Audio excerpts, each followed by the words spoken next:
the one-year anniversary of the deadly ghost ship fire in Oakland. On Monday, the much-anticipated preliminary hearing began. Derek Almina and Max Harris are the two ghost ship tenants accused of causing the deaths of 36 people. Over the next 5 days, several witnesses are expected to testify about police and fire investigations, the conditions of the warehouse, and what led to the deadly blaze. And if you often drive in the Bay Area, you know how difficult it is to find parking. But now it might get even worse. Reporter Verani Kunzervong charges through the headache and stress of surged meter parking.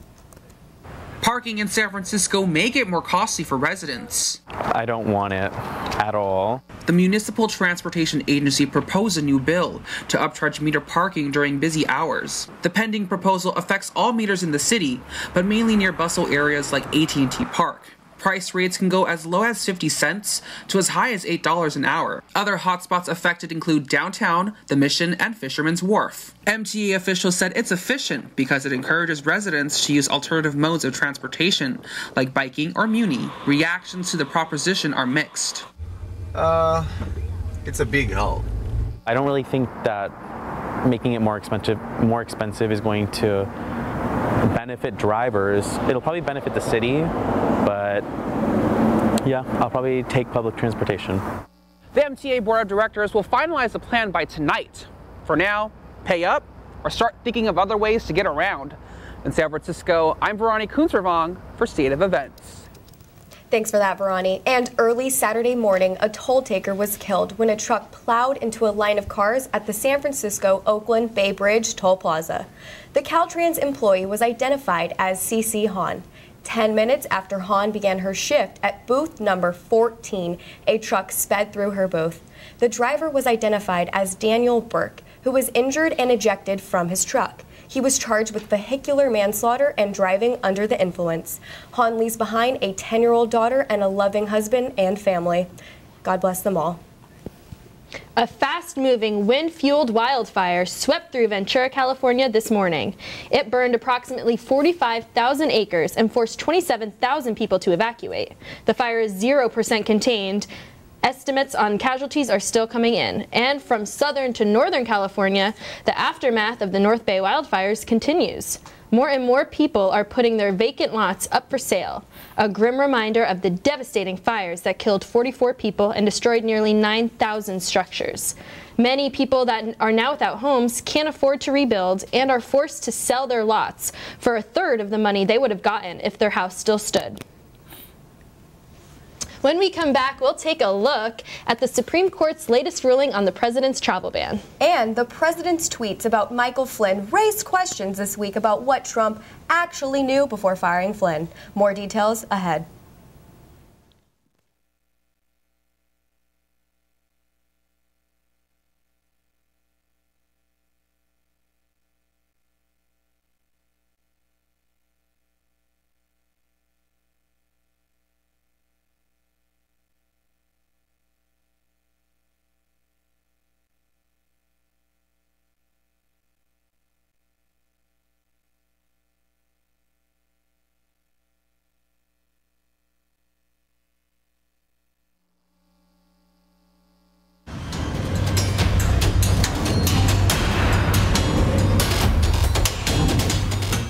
Welcome back to State of Events. We hope you are having a pleasant afternoon today.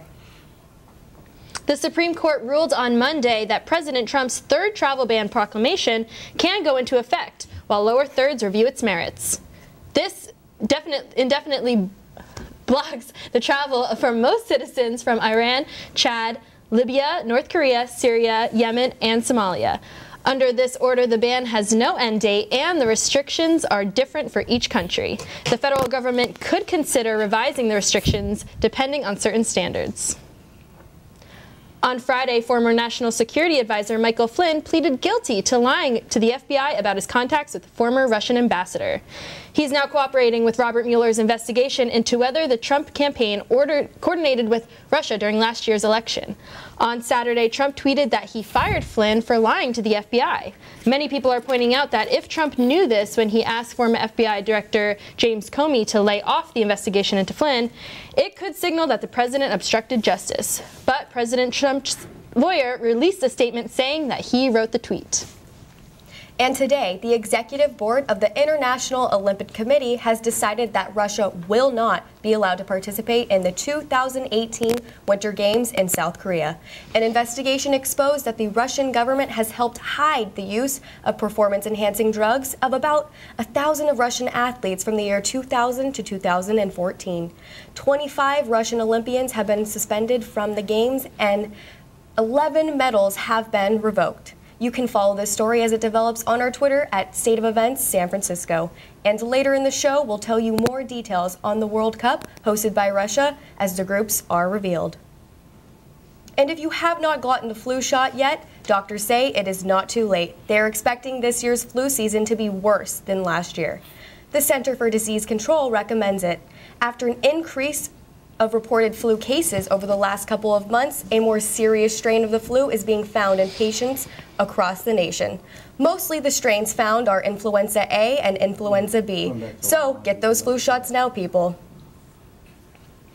On Monday, the Walt Disney Family Museum offered free admission. The museum showcases the inspiring story and achievements of Walt, the man who transformed the film industry. There was also a special lighting of the three-dimensional model of the Disney family home. If you wish to visit this nonprofit organization, it is located in the beautiful Presidio of San Francisco. Walt Disney's birthday actually falls today on December 5th, but the museum is closed on Tuesdays and they wanted to honor their normal hours of operation.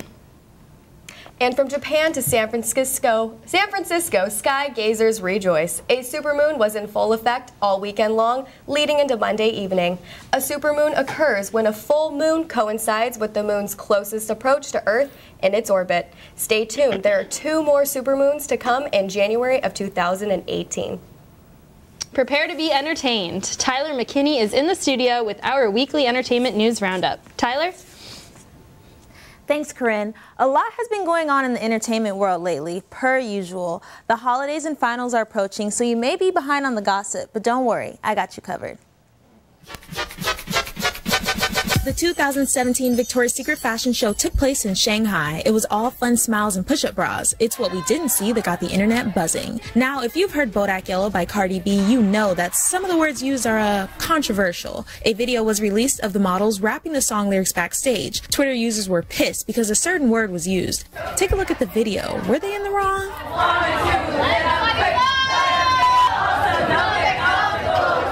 Did you hear that bleep? In other news, Rihanna had a street named after her. Ugh, Fenty Beauty and now this? I'm overwhelmed and contemplating moving to Barbados to live on Rihanna Drive. Doesn't she look amazing? The 2018 Grammy nominations are here, and for the first time since 1999, the Album of the Year category doesn't include a white male or group. Why is this news? Because it's rare. Artists of color and their fans are jumping for joy. Childish Gambino, Jay-Z, Kendrick Lamar, Lorde, and Bruno Mars are in the running. Why did it take so long to include some diversity? I'm just wondering. We all remember Steve Harvey's flub when announcing Miss Universe 2015. Well, he was called back to host this year's event, surprisingly. There were waterfalls of tears after South Africa was crowned Miss Universe. The second runner-up, Jamaica.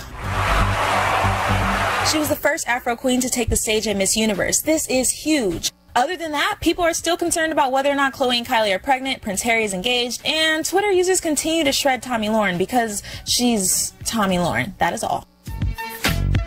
For more information on all the latest gossip, visit sfsustateofevents.com. I'm Tyler McKinney. Back to you ladies at the desk. Well, there's definitely a lot going on in entertainment. There is. Thank you for that, Tyler. After the break, we've got you covered in all corners of sports, from the FIFA World Cup to football. Our sports reporters are standing by. And later, we'll dive into the entertainment roundup where the movie Mulan has been casted for the live-action remake. Stay tuned to find out who it is.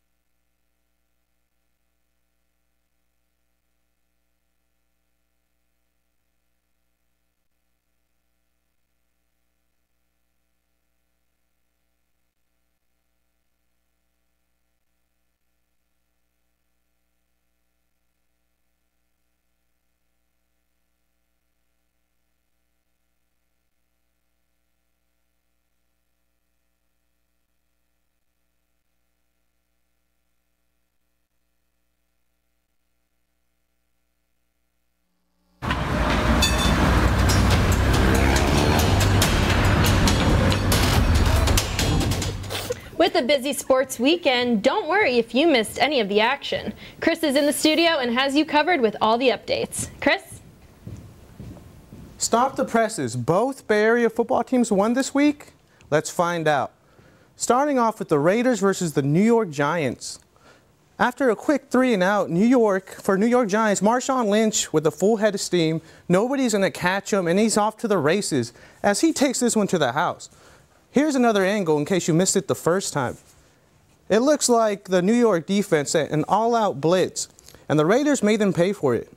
After that, we go to the fourth quarter, where Derek Carr with a nice little screen pass to none other than Marshawn Lynch, who does a little bit of this and a little bit of that, and starts carrying guys before being taken down, and all the Raider fans in the town are absolutely loving it. Later in the fourth, this pass to Cordarrelle Patterson pretty much seals the victory, as this would set up a Raiders touchdown. Raiders go on to win this one 24-17. Now some 49ers action. San Francisco looking for their second win of the season, but we still see Cordarrelle Patterson breaking it to the house, and Marshawn Lynch, thanks to 121 total yards, seals the victory. Back to the Niner game. So the big story of this game was Jimmy Garoppolo going back to his home state of Illinois, where he was a quarterback for Eastern Illinois. After trading the Patriots for a couple of draft picks, the Niners got their starting quarterback, and here you see Carlos Hyde breaking it in the fourth quarter. And then after another few catches, this one pretty much seals it as Trent Taylor catches it for 40 yards and sets up a couple of Robbie Gould field goals, who just so happened to play for the Bears as well, and comes back to haunt them as the 49ers get their second win of the season. And some other notes, the Warriors won a close one as they were down 20 points to the Pelicans last night, and they ended up winning 124-14. And it's official with that. It's time for Jimmy G era in Santa Clara. And back to you guys at the desk. Thanks, Chris. Coming up, we will be talking about the Russian Olympians, and the government is under scrutiny. Russia will be hosting the FIFA World Cup in 2018. Lucia Cabrera has the details. FIFA World Cup Russia 2018 is ready for next summertime, and the 32 teams that will be facing each other in the biggest country are getting things ready. The television stations that will be hosting the World Cup is Telemundo and NBC Universe, but Telemundo cannot hold their joy of hosting the World Cup on their channel and provided a gambling game for the fans that could win up to $1,000. What was the trick? Well, Telemundo's game included the final draw for the World Cup. Who played the game on their website and tried to get as close as to the official draw could win the cash. But from the website, we moved to Russia, where things were getting started.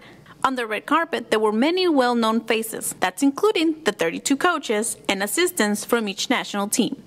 When the draw started, each mini soccer ball had the name of the team and group they would be placed on.